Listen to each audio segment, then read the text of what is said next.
Sveiki, trumpai. Mes jau žinome tą garsą švedų šnipą Joną Omaną, kuris čia įvairią veiklą neaiškia vykdo Lietuvoje. Tai, kas aprašoma spaudoje, tai dar nereiškia, kad ten visiškai skaidru. Ir štai čia žmonės atsiuntė 2014 metų to švedo Omano interviu Anglijos lietuvių portalui anglija.lt.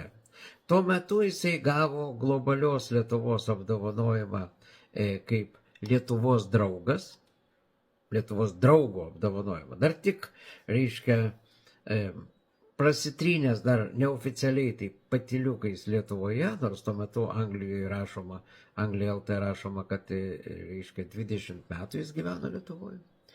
Taigi, jisai duodamas interviu tam leidiniui pasakė, kad jo akimis Lietuva turėtų būti kažkieno provincija, Rusijos arba Lenkijos.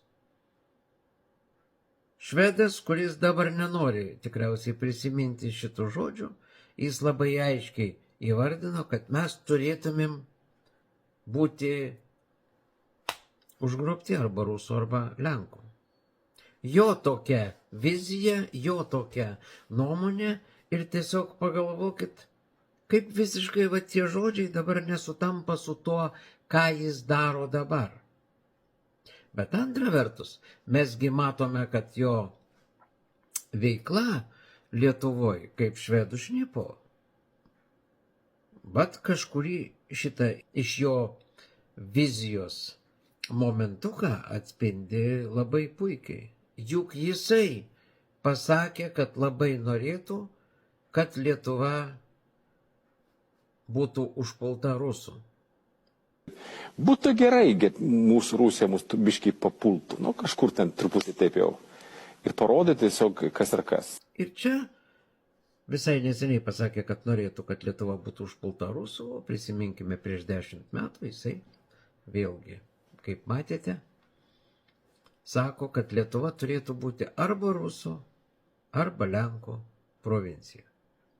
Aš manau, kad komentarų daugiau čia nereikia.